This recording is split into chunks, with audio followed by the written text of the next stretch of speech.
السلام علیکم ویورز، میرا نام عطاء الرحمن اور آپ دیکھ رہے ہیں عطاء بخاری یوٹیوب چینل۔ محرم کے حوالے سے ہم نے پہلے 2 ویڈیو کیے ہیں۔ پہلی ویڈیو میں ہم نے یہ بتایا کہ صحابہ کرام کے متعلق تاریخ کی روایات کیا کہتی ہیں۔ دوسرے ویڈیو میں ہم نے یہ بتایا کہ صحابہ کرام کے متعلق قرآن کی آیات کیا کہتی ہیں، اللہ کی شہادات یا اللہ کی گواہیاں صحابہ کرام کے کردار و عمل سے متعلق کیا ہیں۔ اس میں ہم نے 3 آیات آپ کے سامنے رکھی تھی۔ ویسے تو بہت ساری آیات ہیں، کچھ آیات کے اوپر ہم نے اس سے پہلے بھی ویڈیوز کیے تھے، تو اس میں ہم نے 3 آیات رکھی تھی، سورہ توبہ کی 2 آیات اور سورہ المجادلہ کی آخری نمبر کی 22ویں آیت، یہ ہم نے اس میں رکھی۔ اس تیسرے ویڈیو میں ہم آپ کو یہ بتائیں گے کہ آخر کیا وجہ ہے کہ محرم کی مجالس میں کیوں اس طرح کی چیزیں کی جاتی ہیں جو توہین سے ریلیٹڈ ہیں، اور اسی کے اوپر ہم نے وہ پہلے 2 ویڈیو کیے اور یہ تیسرا اور فائنل ویڈیو ہے۔ دیکھیں، سبائی عقائد کی روح سے عبداللہ بن سبا یہودی نے جو تحریک شروع کی تھی نسلی بنیاد کے اوپر، تو اس سے جو عقائد بنے اس سے تو یہی تھا، اسی سے پھر پینتن پاک بھی بنے، اسی سے پھر وہ وصایت علی یعنی علی رضی اللہ عنہ کو رسول صلی اللہ علیہ وسلم کی وصیت کہ میرے بعد تو خلیفہ امام ہے، ولی ہے، مولا ہے، یہ آ گئی، اور اسی سے پھر آگے پھر وہ ان کی امامت خلافت کی چیزیں آ گئیں۔ تو یہ عقائد پھر اس طرح سے نسل پرستی کی بنیاد پر اٹھے اور اسلام کی جو تاریخ ہے اس کو مسخ کیا گیا۔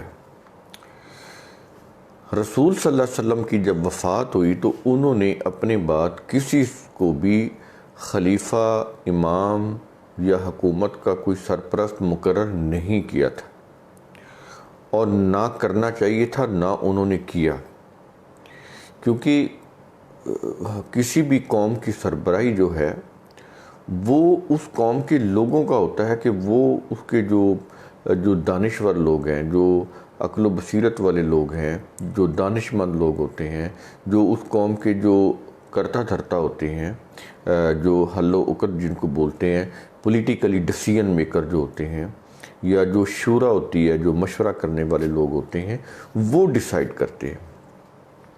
تو قرآن نے یہ جو ڈیسیژن ہوتا ہے کسی بھی قوم کی امامت سے متعلق حکومت کا سربراہ، ریاست کا سربراہ، میں کئی دفعہ آپ کو بتاتا ہوں کہ امامت یہ جو انہوں نے مسجدوں کے مولویوں کو امام بنایا، قرآن کی روح سے نہیں ہے، یہ تو ان کے اپنے مذہبی نظام ہے، انہوں نے ان کو امام بنایا ہوا ہے، اور ان سے پہلے انہوں نے وہ نسلی بنیاد کے اوپر امام بنائے، جیسے 12 امام ہیں، وہ بھی نسلی بنیاد کے اوپر ہی۔ تو اس کے مقابلے میں جو اہل سنت تھے انہوں نے اپنے کوئی روایتوں کا امام بنا دیا، کوئی سیرت کا امام بنا دیا، انہوں نے اس طرح سے پھر ان کو یہ جو علوم ہیں ان کو اپنے مذہبی علوم بنائے، اور ان علوم کے جو ماسٹر ہوتے تھے ان کو امام بنا دیا۔ تو اس دور میں اب وہ بھی ختم ہو گیا، اب کیا آ گیا، یہ مسجدوں کے مولوی یہ امام بن گئے۔ تو ہر دور میں یہ امامت کا کانسیپٹ بدلتا رہا ہے۔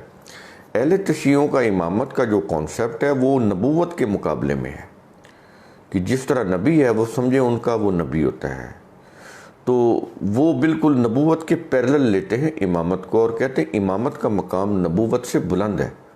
اور اس کی میں نے آپ کو عملی جو ڈاکومنٹری ثبوت دیا تھا وہ یہ صحیح بخاری اور صحیح مسلم کی وہ روایت جس کے اندر آ رہا ہے کہ حسن اور حسین جنت کے نوجوانوں کی سردار ہیں، اور فاطمہ رضی اللہ عنہ جنت کی عورتوں کی سردار ہیں۔ تو جنت میں تو رسول صلی اللہ علیہ وسلم بھی ہوں گے، باقی انبیاء بھی ہوں گے، لیکن سردار کون ہوں گے؟ حسن اور حسین اور فاطمہ۔ دیکھ رہے ہیں یہ کس طرح سے وہ اپنے ان کا عقیدہ کنفرم ہوتا ہے کہ ان کے جو 12 امام ہیں وہ انبیاء سے بھی بلند ہیں، تو بلند ہو گئے نا، اور اسی جنت میں محمد رسول اللہ صلی اللہ علیہ وسلم بھی ہوں گے، لیکن سردار کون ہوں گے؟ حسن اور حسین۔ اسی طرح رسول کی بیویاں نہیں ہوں گی سردار، اور وہ فاطمہ رضی اللہ عنہ۔ اور ویسے سرداری ہے ہی نہیں، قرآن سرداری نظام کو ختم کرنے کے لیے آیا، انہوں نے قرآن کے مقابلے میں وہی سرداری نظام رائج کر کے جنت میں بھی، اور ان کو ان کا سردار بنا دیا۔ یہ سرداری سسٹم یہ ختم کرنے آیا تھا نا قرآن، انہوں نے اس طرح رائج کر دیا نسل پرستی کی بنیاد پر۔ تو خیر یہ علیحدہ چیز ہے۔ ہم آج اس ویڈیو میں محرم کے حوالے سے بات کر رہے ہیں۔ تو انہوں نے جب نبی کریم صلی اللہ علیہ وسلم کی وفات ہوئی تو وہ تو امت کے اوپر چھوڑ گئے، جو بھی امام مقرر کرے امت، جس کو بھی اپنے رائے اور مشورے سے کر لے۔ صدیق رضی اللہ عنہ کو امام مقرر کر دیا گیا، اور ان کی وفات کے بعد عمر رضی اللہ عنہ امام بنے، یعنی حکومت کے سربراہ بنے جو اسلامک اسٹیٹ تھی۔ ان کے بعد پھر عثمان رضی اللہ عنہ بنے۔ عثمان رضی اللہ عنہ جب قتل ہو گئے تو 5 سال دور انارکی رہا، علی رضی اللہ عنہ کی خلافت قائم نہیں ہوئی۔ وہ تو ان لوگوں نے ان کی خلافت کا اعلان کیا جنہوں نے عثمان رضی اللہ عنہ کو قتل کیا تھا، اور وہ تو علی رضی اللہ عنہ کی بات بھی نہیں مان رہے تھے۔ یہی لوگ علی رضی اللہ عنہ کو کوفہ لے گئے اور اس کو دارالحکومت مشہور کر دیا، دارالخلافہ مشہور کر دیا، اور جو انہوں نے خون ریز کارروائی کی اس کی الزام جو ہے اس کا الزام علی رضی اللہ عنہ کے اوپر۔ ظاہر ہے جب وہ ان کو خلیفہ مشہور کیا تو اس کی ذمہ داری ہو گئی نا، پھر حکم ان کا نہیں مان رہے تھے۔ تو علی رضی اللہ عنہ نے جمل میں قرآن اٹھا، یہ تبری کی روایت ہے، قرآن اٹھا کر کہہ رہے تھے کہ یہ خون ریزی بند کرو، لیکن انہوں نے خون ریزی بند نہیں کی، اس لیے کہ وہ طاقت میں تھے۔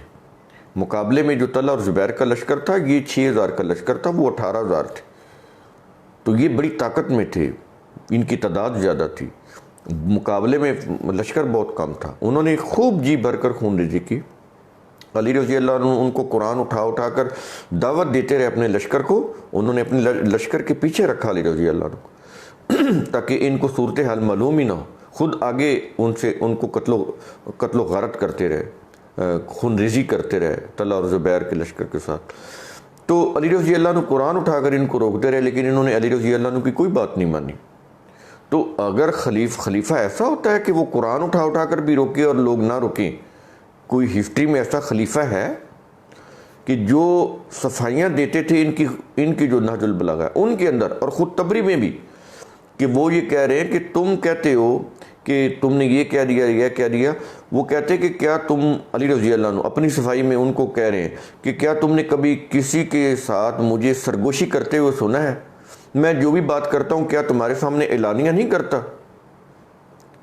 تو وہ جان رہے تھے کہ یہ ان کو بھی قتل کرنے کے در پہ ہیں، نام ان کا لے رہے تھے کہ یہ ہمارے خلیفہ ہیں، جو خون ریز کارروائی کر رہے تھے اس کا ذمہ دار علی رضی اللہ عنہ کو بنا رہے۔ یہ تو 5 سالہ دور انارکی، اس کے اوپر بھی ہم نے ویڈیو کی ہے۔ تو جب یہ ختم ہوا تو اس کے بعد پھر معاویہ رضی اللہ عنہ کو وفاق میں حکومت ملی، وفاقی مرکزی سطح کے اوپر، تو ان کو بھی صحابہ کرام نے نامزد کیا۔ تو حکومت دینے کی جو ڈسیژن میکر تھے، دینے والے جو ڈسیژن میکر تھے، جو شورا کے لوگ تھے، وہ کون تھے؟ صحابہ کرام۔ وہ کوئی پرشیا کے لوگ نہیں تھے، وہ کوئی ایجپٹ کے لوگ نہیں تھے، وہ کوفہ یا بصرہ کے لوگ نہیں تھے جنہوں نے ڈسیژن کرنا تھا کہ اسلامک ریاست کا امام کس نے بننا ہے۔ وہ صحابہ کرام کے پاس اس کا اختیار تھا۔ صدیق رضی اللہ عنہ کو حکومت ملی ہے صحابہ کرام کے مشاورت سے، ان کی ڈسیژن سے ملی ہے۔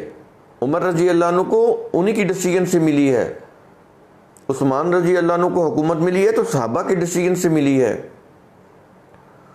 اور آگے معاویہ رضی اللہ عنہ کو 661 عیسوی میں جب حکومت ملی ہے تو صحابہ کرام کی، ٹوٹل صحابہ کرام کی مشاورت سے ملی ہے۔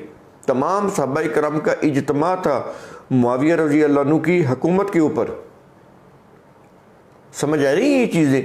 تو بات یہ ہے کہ صحابہ کرام ڈسیژن میکر تھے، ان کے ڈسیژن سے کوئی امام بن سکتا تھا، یعنی حکمران بن سکتا تھا اسٹیٹ کا۔ جو عرب کے اندر اسلامک اسٹیٹ تھی اس کا سربراہ صحابہ کرام کی ڈسیژن میکنگ سے بن سکتا تھا، اور کسی کے مشورے سے یا کسی کے حکم سے نہیں بن سکتا تھا۔ ڈسیژن میکر صحابہ کرام کی جماعت تھی۔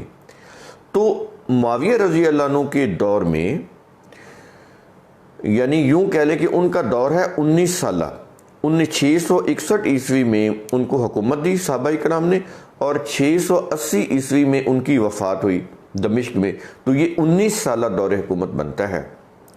اس 19 سالہ دور حکومت میں معاویہ رضی اللہ تعالیٰ عنہ نے جب یہ دیکھا، صحابہ کرام نے ان کو مشورے دیے، اور اس کے اوپر بھی ہم نے ویڈیو کیے ہوئے ہیں کہ ان کو تمام جو گورنرز تھے کوفہ کے، بصرہ کے اور دوسرے ممالک کے، انہوں نے آ کر بتایا کہ اپنی زندگی میں آپ خلیفہ نامزد کر دیں، ادروائز یہ جو حشر ہوا ہے، جس طرح عمر رضی اللہ عنہ کو قتل کر دیا گیا، جس طرح عثمان رضی اللہ عنہ کو قتل کر دیا گیا، 5 سال خون ریزی ہوتی رہی، جمل جیسی جنگیں کرتے رہے، خانہ جنگیاں کرتے رہے، تو یہ جو عراقی ہیں انہوں نے ایک دن بھی سکون سے نہیں بیٹھنا، انہوں نے بغاوت کی کارروائیاں پھر سے کرنی ہے، جس طرح عثمان رضی اللہ عنہ کو بغاوت کی کارروائی میں قتل کر کے 5 سال یہ خون ریزی کرتے رہے، انہوں نے وہی کچھ کرنا ہے۔ تو قبائلی نظام ہے، آپ اپنی زندگی کے اندر خلیفہ جو ہے اس کو، ولی عہد کو نامزد کر دیں۔ تو معاویہ رضی اللہ عنہ نے کہا کہ میں ایسا کام اکیلے نہیں کروں گا، تو اس کے لیے تو تمام جو پروونسز ہیں، صوبے ہیں، وہاں سے گورنرز آئیں، وہاں سے قبائلی عمائدین آئیں، وہ آ کر بیٹھ کر کوئی مشترکہ اجلاس بنائیں، قائم کریں، اس کے اندر یہ ان کی رائے سے ہوگا، میں اکیلے نہیں کروں گا۔ آپ یہ دیکھیں کہ تقریباً 5 سال معاویہ رضی اللہ تعالیٰ عنہ کے دور حکومت میں یہ جو ایشو چلتا رہا، مشورے ہوتے رہے، کنسلٹنسی ہوتی رہی، مختلف صوبوں میں، وفاق سے آگے صوبوں میں باتیں ہوتی رہیں، صوبوں کے اندر یہ ویل ناؤن ہر ایک چیز پتہ تھا کہ یہ ڈیسیژن ہونا ہے کہ ولی عہدی کی تقرری کی جانی ہے، اور اس کے اوپر 5 سال کا کنسنسس، 5 سال کا، 5 دنوں کا نہیں، 5 مہینوں کا نہیں، 5 سال کنسنسس، کیونکہ اسٹیٹ بہت بڑی تھی۔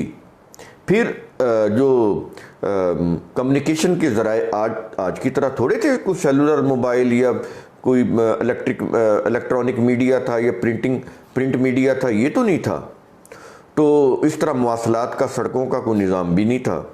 تو اتنی بڑی اسٹیٹ، کتنی 64 لاکھ مربع میل کے اوپر جو اسٹیٹ ہو، اتنی بڑی، پاکستان جیسے 8 ملک بنتے ہیں، اور وہ 1300 سال پہلے کی بات ہے کہ اتنا سادہ دور تھا۔ اس دور میں انہوں نے 5 سال تک صوبوں سے مسلسل کنسلٹ کیا، 5 سال کے بعد فیصلہ کیا، جب تمام صوبے اس چیز پر انہوں نے ان کا اتفاق معلوم کر لیا کہ ان کا کنسنسس ہے یزید کو ولی عہد بنانے پر، تو تب معاویہ رضی اللہ تعالیٰ عنہ نے صحابہ کرام کے مشورے سے یزید کو ولی عہد مقرر کیا۔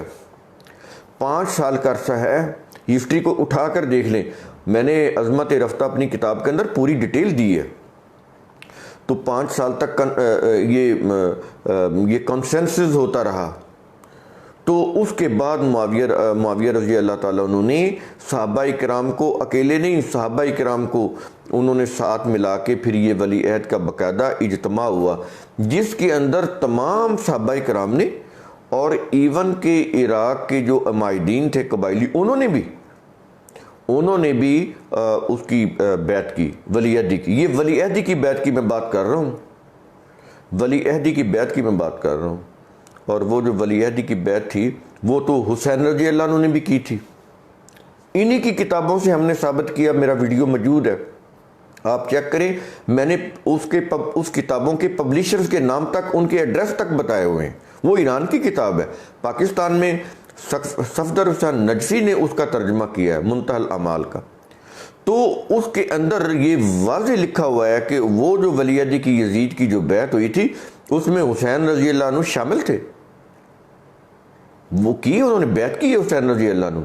اور حسین رضی اللہ عنہ کا ایک ورڈ ہسٹری میں آپ نہیں دکھا سکتے کہ یزید کے خلاف انہوں نے کوئی ایک لفظ بھی کہا ہو، نہ یزید ایسے تھے جیسا آج مشہور کیا جا رہا ہے۔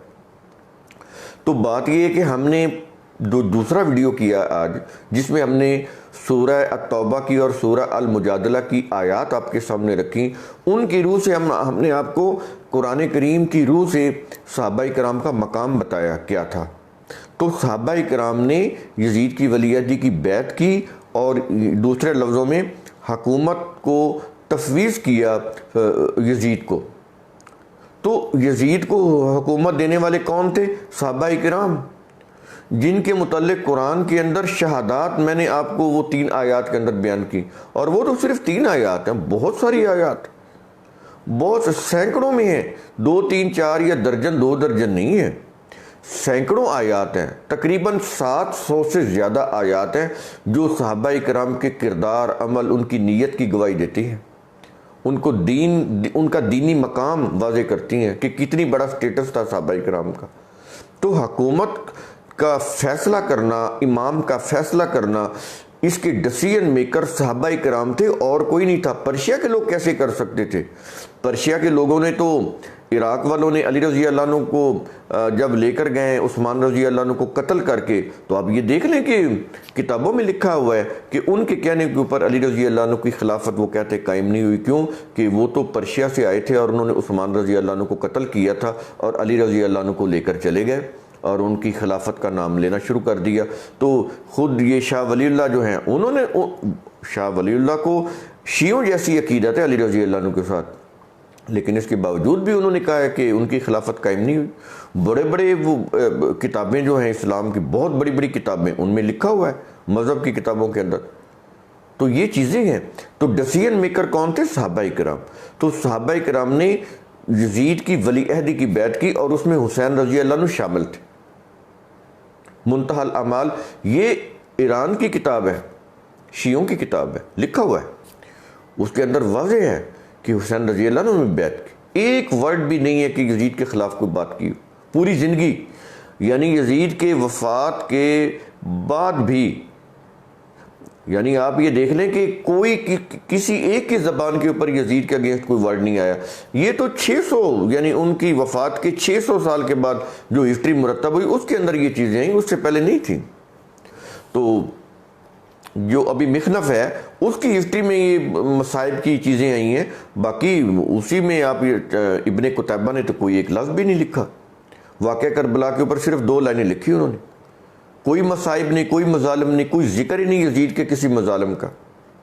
تو یہ حقائق ہیں، یہ فیکٹ اینڈ فگر ہے، یہ ایسے کہنے سے کچھ نہیں ہوتا۔ انہوں نے صرف واہ ویلے سے مشہور کیا ہوا ہے۔ تو وہ واہ ویلے سے وہ تو آپ یہ دیکھیں مردوں کو جگہ جگہ پوجا جا رہا ہے۔ کون سی گلی محلہ ایسا ہے جہاں پہ کوئی مزار نہیں اور مردوں کو پوجا نہیں جا رہا، ان سے بچے نہیں مانگے جا رہے؟ تو اس کا کیا مطلب ہے کہ یہ صحیح ہے؟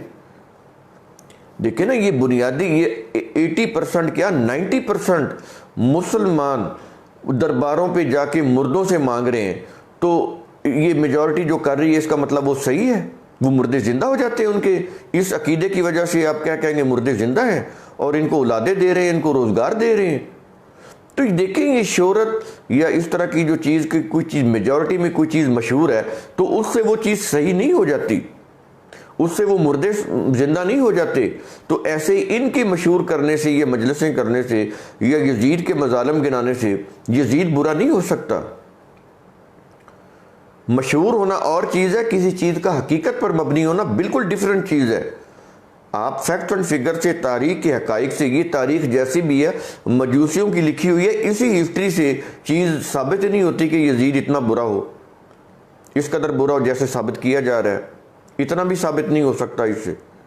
تو بات یہ ہے کہ انہوں نے، صحابہ کرام نے یزید کو حکومت دی، اس کو امام بنایا، 64,65,000 مربع میل کے اوپر حکمران بنایا، امام بنایا۔ کس نے؟ صحابہ کرام نے۔ اور صحابہ کرام کون ہیں؟ جن کے متعلق قرآن کی آیات میں نے آپ کو سنائی، اولئک هم المؤمنون، اولئک هم المفلحون، اولئک هم الصادقون، اولئک هم المؤمنون حقا۔ اور پھر کیا؟ حزب اللہ، اللہ کا حزب۔ یہ حزب اللہ کن کو کہا اللہ نے؟ صحابہ کرام کو۔ تو اس حزب اللہ نے یزید کو حکومت دی۔ سمجھ آ رہی ہیں میری چیزیں؟ اب اگر یزید ایسا ہے جیسا کہ مشہور کیا جا رہا ہے تو پھر اس کا الزام تو صحابہ پر آئے گا نا۔ انہوں نے اس کو حکومت دی نا، یزید کو خود حکومت پہ تو نہیں بیٹھ گیا قبضہ کر کے، یزید کو حکومت تو صحابہ نے دی، اور صحابہ کو اللہ کہہ رہا ہے وہ میرا حزب اللہ ہے، وہ میرا حزب ہے، وہ مفلحون ہے، وہ مومنون حقہ ہے، وہ صادقون ہے، سچے ہیں، فائزون ہے، کامیاب ہے، کہہ رہا ہے نا قرآن کریم۔ تو یہ تو اللہ کی شہادات ہے صحابہ کی، اور صحابہ نے یزید کو حکمرانی دی، اس کو امام بنایا اسلامک مملکت کا، تو مجھے یہ بتائیں کہ آج جو ہسٹری کہہ رہی ہے اس کو ہم سچ مان لیں؟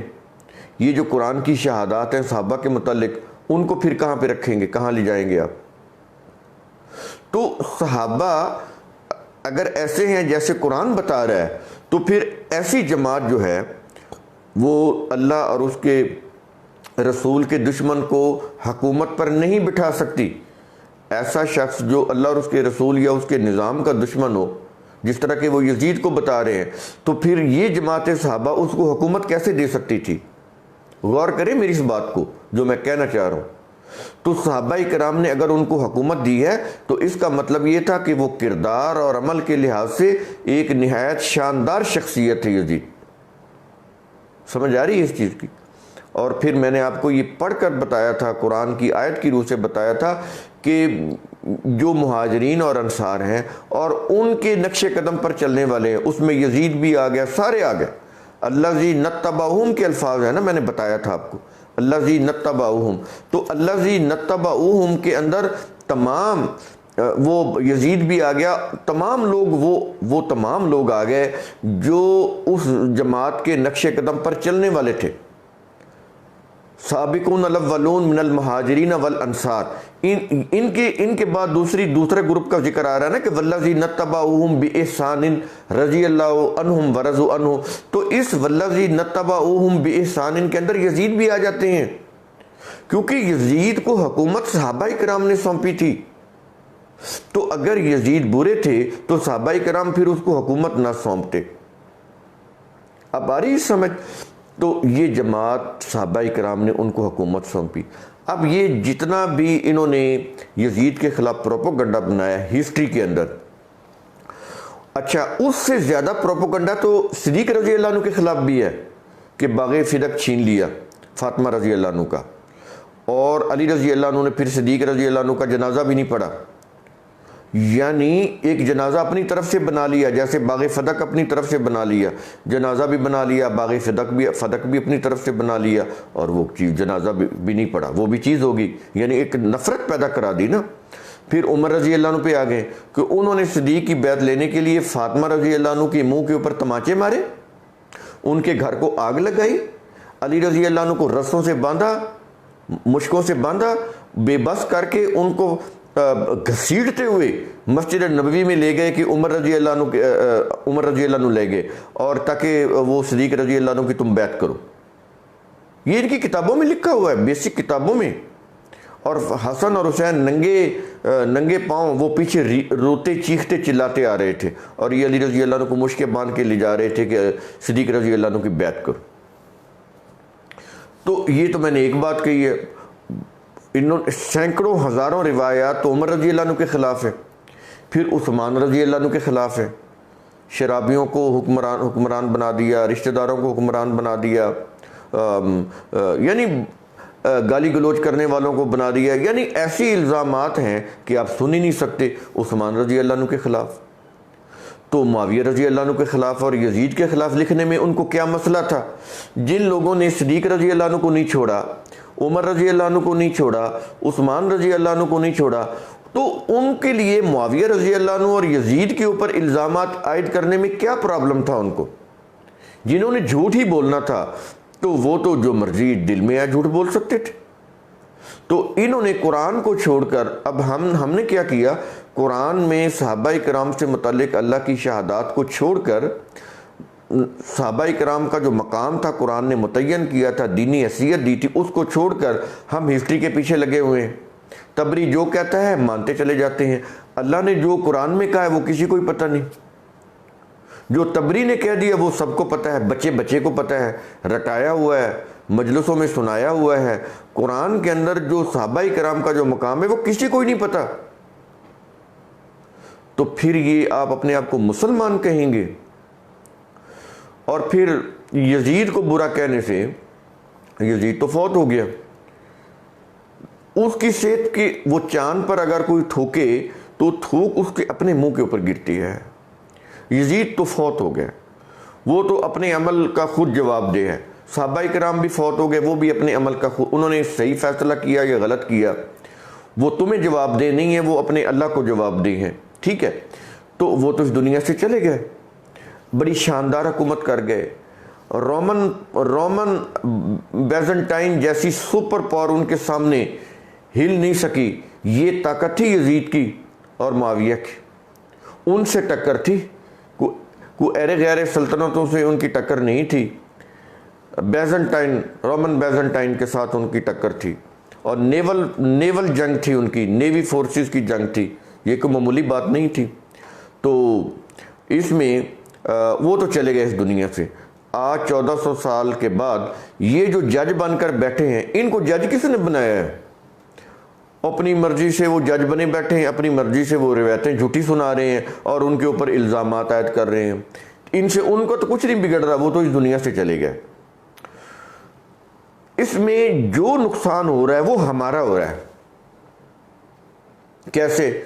تفرقہ بازی، شدت، ایک دوسرے سے بغض، ایک دوسرے سے عداوت، ایک دوسرے کی مخالفت، ایک دوسرے کے پیچھے جنازہ تک پڑھنے کے روادار نہیں۔ پہلے تو جنازہ انہوں نے خود بنایا، پھر تھوڑا تھوڑا فرق ڈال کے مختلف فرقوں کے جنازے بنا دیے۔ اب شیعہ سنی کے پیچھے جنازہ نہیں پڑھ رہا، سنی شیعہ کے پیچھے نہیں پڑھ رہا، ایسے ہی ہے، اہل حدیث شیعہ کے پیچھے نہیں پڑھ رہا۔ تو اس طرح بغاوت، ایک دوسرے کے اندر بغض وہ پیدا ہو گیا، فرقے بن گئے، دشمنی ہو رہی ہے، قتل و غارت ہو رہی ہے، خون ریزی ہو رہی ہے، ایک دوسرے کے اوپر کفر کے فتوے لگ رہے ہیں۔ ایسے ہی ہے، محرم آتا ہے تو امن تباہ ہو جاتا ہے، گھوڑے کو پوج رہے ہیں، گھوڑے سے اولادیں مانگ رہے ہیں، گھوڑے سے اپنی ملازمتیں مانگ رہے ہیں، گھوڑے سے وہ اپنی دعائیں کر رہے ہیں، منتیں مرادیں پوری کروانے کے لیے، اس کے نیچے سے گزر رہے ہیں، اس کے جسم کو ہاتھ لگا رہے ہیں۔ ایسے ہی ہے نا، گھوڑے کی پوجا ہو رہی ہے۔ یہ ہے ان کو برا کہنے کا انجام۔ میں آپ کو انجام بتا رہا ہوں کہ ان کا کچھ نہیں گیا، وہ تو اپنی دنیا بہترین اپنی کامیابی کے ساتھ گزار کے چلے گئے۔ رومن بیزنٹائن جیسی سپر پاور کو انہوں نے ٹھکانے لگا کے رکھ دیا تھا، وہ ہل نہیں سکتی تھی وہ گورنمنٹ ان کے سامنے، ان کی جو امپائر تھی، شہنشاہت، وہ تو اپنی زندگی بڑے شاندار طریقے سے، بڑے گلوریس انداز سے گزار کے چلے گئے، بڑے ہائی سٹیٹس کے ساتھ، بڑے شان و شوکت کے ساتھ اس دنیا سے چلے گئے، ٹھیک ہے؟ اب ہم رہ گئے جو ان کو برا کہنے والے ہیں، تو اس کا انجام آپ یہ دیکھ لیں کہ یہ ساری جتنی بھی بربادی ہے ہم اپنی کر رہے ہیں۔ اپنی سوسائٹی کا امن تباہ کیا ہوا ہے، اپنی سوسائٹی کا سکون غارت کیا ہوا ہے، پورا ملک ہائی الرٹ ہے، پورا ملک جو ہے وہ خطرے میں ہے، لوگوں کی عزت، جان، مال، آبرو ساری خطرے میں پڑی ہوئی ہے۔ کس چھوٹا سا کوئی واقعہ اگر کوئی ہو جائے اس وقت تو وہ بازاروں کے بازار جو ہیں وہ جل جاتے ہیں، لوگوں کی املاک، کپڑے، بینک کی ATM مشین، یہ ساری چیزیں جل کر راکھ ہو جاتی ہیں۔ ایسا ہوا کہ نہیں ہوا؟ اور آگے بھی اس چیز کا خطرہ ہے۔ پورا محرم جو ہے اسی خطرے میں، لا انفورسمنٹ جو ایجنسیز ہیں ان کی نیندیں حرام ہوئی ہیں، پورا ملک خطرے میں ہے۔ یہ ہے اس کی نحوست اور اس کا وہ انجام جو ہم پوری قوم بھگت رہے ہیں۔ گھوڑے کی پوجا ہو رہی ہے، آپس میں بغض رکھے جا رہے ہیں، آپس میں عداوت ہو رہی ہے، پھر وہ شیعہ سنی بھائی بھائی کے نعرے لگ رہے ہیں، آپس میں وہ ادھر سے کھڑا ہو عائشہ رضی اللہ عنہ کو گالیاں نکال رہے ہیں، ادھر سے کھڑے ہو وہ کہہ رہے ہیں کہ تم امت کی ماں کو گالیاں نکال رہے ہو، لڑائی ہوگی۔ ہے نا یہ چیزیں، یہ ہو رہی ہے نا معاشرے کے اندر۔ سنی کہہ رہا ہے میں شیعہ کے گھر میں نکاح نہیں کروں گا، شیعہ کہتا ہے میں سنی کے گھر میں نہیں کروں گا، وہ کہتا ہے میں نے شیعوں کا نکاح نہیں پڑھانا، میں نے سنیوں کا پڑھانا ہے۔ تو کیا چیزیں ہیں یہ؟ وہ تو اس دنیا سے بڑے اچھے طریقے سے چلے گئے شان و شوکت کے ساتھ، ہم ان چیزوں میں تباہ و برباد ہو رہے ہیں۔ یہ ہے یہ جو انہوں نے ایک آگ لگائی، ان کا تو کچھ نہیں بگڑا، وہ تو 1400 سال ہو گئے اس دنیا سے چلے گئے، لیکن سارا کا سارا نقصان ہمیں ہو رہا ہے، ہمارے معاشرے کو ہو رہا ہے، ہم لوگوں کو ہو رہا ہے۔ تو اس نقصان کے جو متاثرین ہیں وہ ہم خود ہیں، جو ان کے اوپر الزامات لگا رہے ہیں، مجلسیں مقرر کر کے ان کے خلاف جھوٹی باتیں کر رہے ہیں، ان کے خلاف لوگوں کے اندر بغض اور عداوت بھر رہے ہیں۔ تو نقصان کن کا ہو رہا ہے؟ ہمارا ہو رہا ہے، ہم خطرے میں ہیں، ہم نقصان میں جا رہے ہیں، ہم ایک دوسرے سے لڑ رہے ہیں، ہم ایک دوسرے کو کافر کہہ رہے ہیں، وہ اہل سنت کو شیعہ جو ہیں وہ ناصبی کہہ رہے ہیں، اور جو اہل سنت ہیں وہ ان کو رافضی کہہ رہے ہیں، اور لڑائی ہو رہی ہے، دنگا فساد ہو رہا ہے۔ گھوڑے کا جلوس نکل رہا ہے، وہ کہتا ہے نکلنے نہیں دیں گے، وہ کہتے ہیں ہم گھوڑے کا جلوس نکالیں گے۔ گھوڑے کے پیچھے لڑائی، گھوڑے کے پیچھے انسان لڑ رہے ہیں۔ گھوڑا جو ہے وہ ان کا گاڈ بنا ہوا، ان کا امام، ان کا مولا اور ان کا وہ خدا بنا ہوا، گھوڑے کو انہوں نے خدا بنا لیا۔ مذہب میں ہوتا ہی یہی ہے، جو مذہب اونٹوں کا پیشاب پلوا دے کہ رسول نے فرمایا ہے بیماری میں پیو پیشاب، اور اس کو وہ شفا سمجھ کے پی رہے ہوں، ادھر ہندوؤں نے گائے کا پیشاب پلا دیا، یہ گھوڑے کو لے کے آ گئے۔ تو مذہب میں ہوتا ہی یہی ہے، وہ تو یہاں تک نوبت کر دیتا ہے کہ ان کی وہ حلالے کے نام پر عصمتیں بھی لٹانی پڑیں تو وہ لٹا دیتے ہیں، کہ اس کے لیے بھی مر رہے ہوتے ہیں کہ نہیں ہم تو حلالہ کروا کے عورت کو گھر میں لائیں گے ورنہ تو وہ تو حرام ہے، یعنی زنا کروا کے عورت کا دوسرے مرد سے پھر وہ لے کر آئیں گے۔ یہ حشر کرتا ہے مذہب نے یہ حشر کیا، پیشاب تک پلوا دیتا ہے، عورتوں کی عزتیں عصمتیں ان کی غیرت کا جنازہ تک لٹوا دیتا ہے۔ یہ کس کی روح سے ہوتا ہے؟ مذہب کی روح سے۔ تو اس مذہب سے باز آ جائیں آپ۔ یہ مذہب کی روایتیں، یہ مذہب کی قصے کہانیاں، کربلا کے واقعات، یہ سب جھوٹ پر مبنی ہیں۔ ان کا نقصان آپ کو میں نے چند گنائے ہیں، نقصان آپ کو ان کے میں نے جو آپ کو نقصان گنائے، اس سے زیادہ نقصانات ہیں جب آپ خود غور کریں گے۔ آپ کو اس سے کہیں زیادہ نقصانات آپ کو سمجھ آنا شروع ہو جائیں گے کہ اس واقعے کی روح سے، اس ایک واقعے کی روح سے ہم اپنا کتنا بڑا نقصان کرنے ہیں۔ اور وہ کہتے ہیں کہ اسلام زندہ ہو گیا اس واقعے کے بعد۔ اسلام کو تو اس واقعے کے بعد اتنا نقصان ہوا ہے کہ آپ تصور نہیں کر سکتے۔ اسی معاشرے کو دیکھ لیں کہ کتنا یہ معاشرہ جو ہے وہ تباہ و برباد ہو چکا ہے صرف اس واقعے کی وجہ سے۔ کتنی تباہی آئی ہے، کتنا بغض عداوت ایک دوسرے کے خلاف انہوں نے بھر دیا ہے کہ ہم بات کرنے کے بھی روادار نہیں ہیں۔ کیا چیز ہے، انسانیت کی سطح سے ہی گر گئے ہم۔ یہ مذہب کرتا ہے یہ چیزیں، اور ان کے اندر جو آپس میں کوئی اختلاف نہیں تھا بنو ہاشم بنی امیہ کا، وہ تو آپس میں بڑے قریبی رشتے تھے۔ اس کے اوپر بھی میں نے ویڈیو آپ کو کر کے بتایا تھا کہ یہ جو معاویہ رضی اللہ عنہ کا خاندان ہے، یزید کا خاندان ہے، اور آگے وہ علی رضی اللہ عنہ کا خاندان ہے، یا حسن یا حسین رضی اللہ عنہ کا جو خاندان ہے، یہ بنو امیہ اور بنو ہاشم، یہ تو آپس میں بڑے قریبی رشتے ہیں ان کا تو آپس میں بڑا پیار محبت تھا، ان کی آپس میں رشتے داریاں ہیں۔ تو ان کے جھوٹے قصے ان کی دشمنی کے لے کے مشہور کر کے آگے مسلمانوں میں دشمنی پیدا کر رہے ہیں۔ تو یہ عقل سے کام لینے کی بات ہے، اس کو آپ سمجھیں، قرآن کریم کو آپ سامنے رکھیں۔ صحابہ کرام کا جو مقام ہے، جس جماعت نے یزید کو حکومت دی، اس کا جو پروفائل، اس جماعت کا جو سٹیٹس، جو مقام قرآن نے بیان کیا ہے، اگر وہ آپ کو سمجھ آ جائے تو پھر آپ اس تاریخ کو ردی کی ٹوکری میں پھینک دیں گے، بشرطے کہ وہ سمجھ آ جائے، اور پھینکنا چاہیے۔ جب تک آپ اس کو کنڈیم نہیں کریں گے ہسٹری کے ان واقعات کو، اس وقت تک آپ امن میں نہیں آ سکتے، عافیت میں نہیں آ سکتے۔ تو یہ بہت ضروری ہے کہ آپ پہلے تو سمجھیں کہ قرآن کی شہادات کیا ہیں صحابہ کے متعلق، اور اس کے بعد پھر یہ دیکھیں کہ جو ہسٹری کہہ رہی ہے اس کا کیا ہے، اس کا کیا سٹیٹس ہے، یہ کیا حیثیت ہے۔ زیرو نہیں بلکہ انتہائی خطرناک، انتہائی نقصان دہ۔ تو جب وہ اس کو ہسٹری کو جب آپ ختم کریں گے، قرآن کے اوپر آئیں گے، تو پھر اخوت بھی پیدا ہوگی، رواداری بھی پیدا ہوگی، محبت بھی پیدا ہوگی، فرقوں کی شدت بھی ختم ہوگی، ایکسٹریمزم کا بھی خاتمہ ہوگا، یہ جو بغض اور عداوت فرقوں کے درمیان ہے یہ بھی ختم ہوگی۔ تو یہ اسی صورت میں ہوگا کہ قرآن کو سمجھا جائے۔ تو یہ جو 3 ویڈیو ہم نے کیے ہیں، ان کو آپ غور سے سمجھیں۔ میرا ان ویڈیو کرنے کا مقصد کسی کے اوپر اعتراض کرنا نہیں ہے، کسی کی دل آزاری کرنا نہیں ہے۔